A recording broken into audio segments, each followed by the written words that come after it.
Boa noite, Paulo Moura, 14 de março de 2023. E o jornal Estado de São Paulo publicou duas manchetes aparentemente preocupantes para quem tem interesse na instalação da CPMI do 8 de janeiro. Na primeira delas, o jornal diz que Lula foi às compras, liberando cargos e verbas em troca da retirada dos nomes de deputados e senadores da lista da CPMI. Na segunda, afirma que Pacheco respondeu ao STF dizendo que não pode instalar a CPI do 8 de janeiro. Mas calma, calma, não se apavore com as manchetes. As notícias que eu tenho são boas. Me deem um minuto que eu já explico para vocês.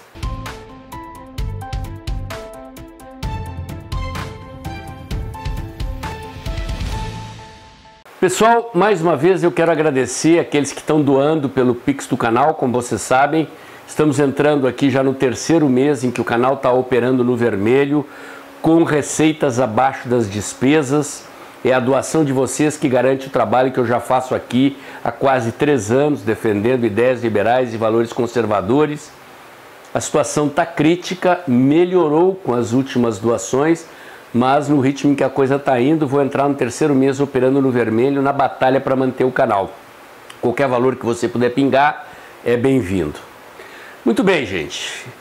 Quem se contenta em ler só as manchetes do jornal Estado de São Paulo dessas duas notícias, terá uma impressão errada sobre o que está acontecendo de fato nos bastidores do Congresso Nacional. Em primeiro lugar, vou esclarecer a manchete mais bombástica, aquela em que Pacheco diz ao STF que não poderá instalar a CPI do 8 de janeiro. A CPI do 8 de janeiro não é a CPMI do 8 de janeiro.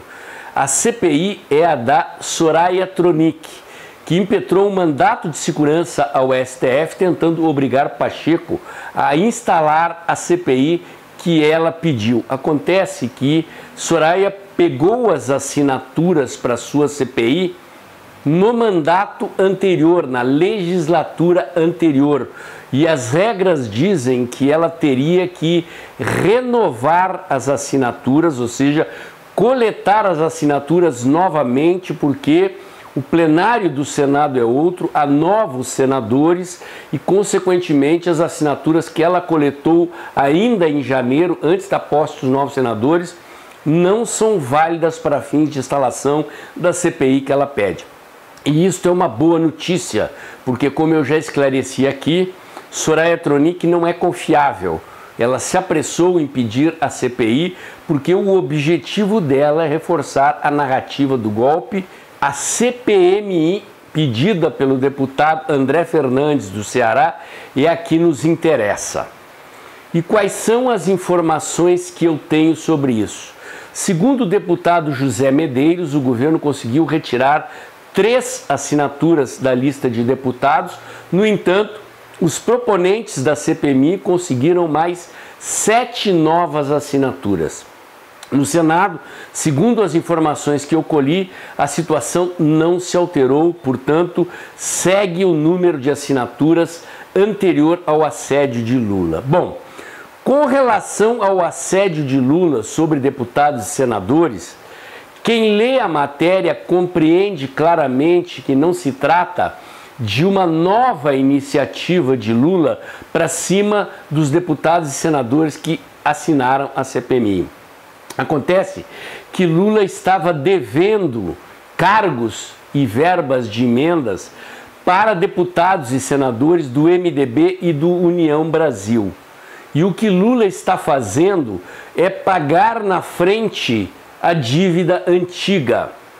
Na verdade, Lula começou chantageando deputados e senadores, ameaçando de somente pagar as emendas e entregar os cargos depois que deputados e senadores tirassem os nomes de lá. Ninguém retirou, ou pelo menos dos deputados, 3 retiraram, 7 novos assinaram, dos senadores ninguém retirou. Isto é um sinal de fraqueza de Lula. Como eu já disse aqui em outra oportunidade, Lula parece um presidente de um governo velho, de um governo em final do mandato, desgastado e impopular.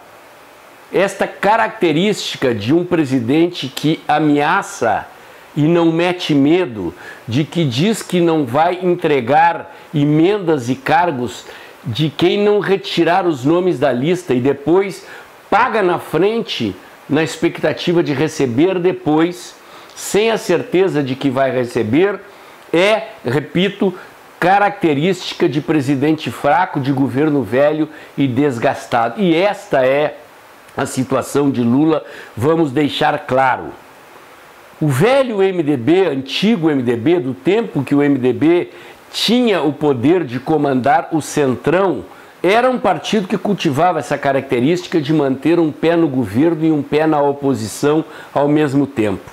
Na época do governo Sarney, o PMDB instaurou essa prática aí, por mais que Sarney entregasse as benesses para os deputados, eles continuavam dentro do governo, supostamente na bancada do governo, mas quando desciam para as suas bases, sentiam a pressão das ruas e cediam à pressão das ruas, conservando um comportamento ambíguo de quem senta no palácio com o presidente, faz afagos, aperta a mão, finge apoio e depois não entrega na hora do vamos ver no plenário.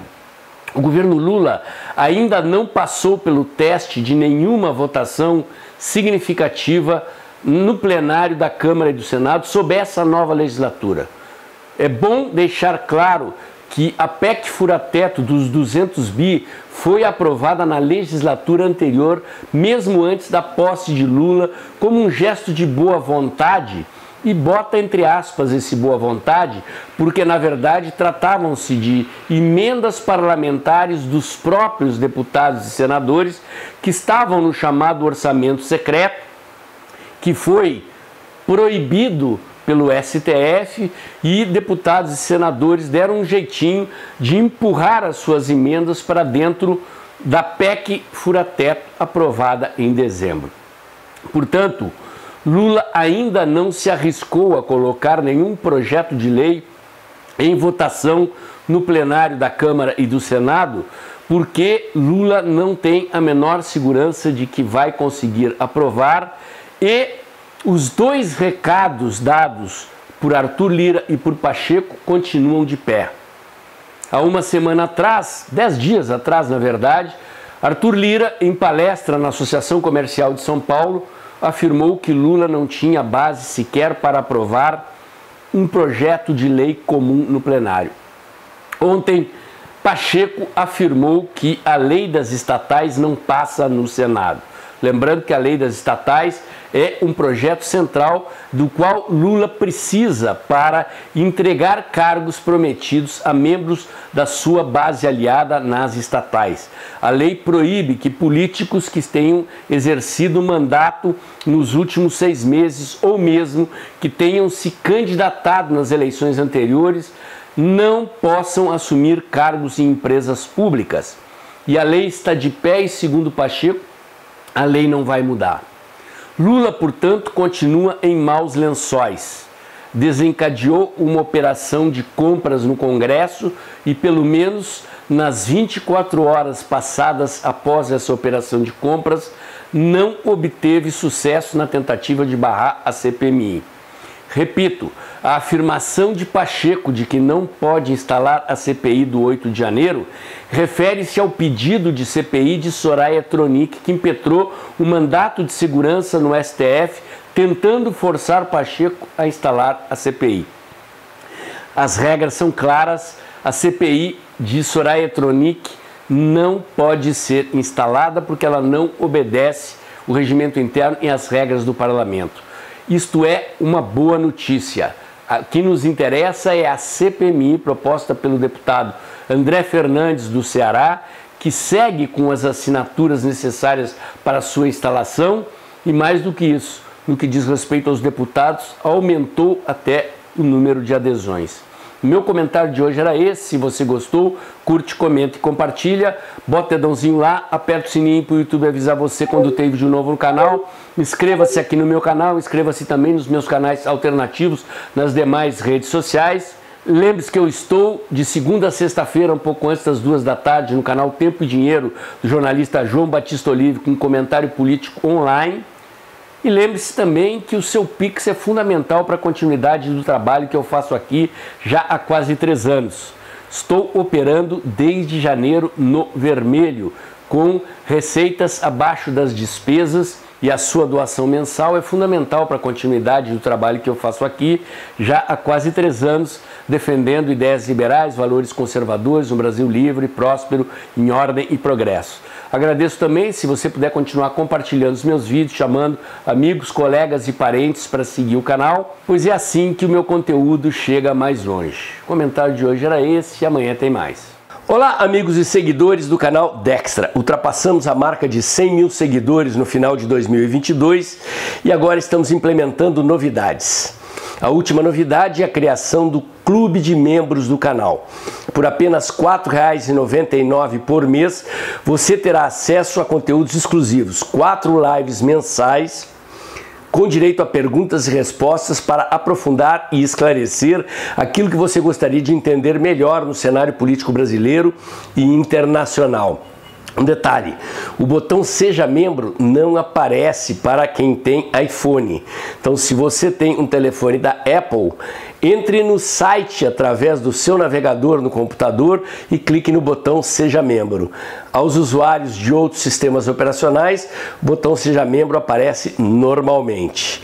Conto com vocês, apareçam lá no Clube de Membros do canal Dextra.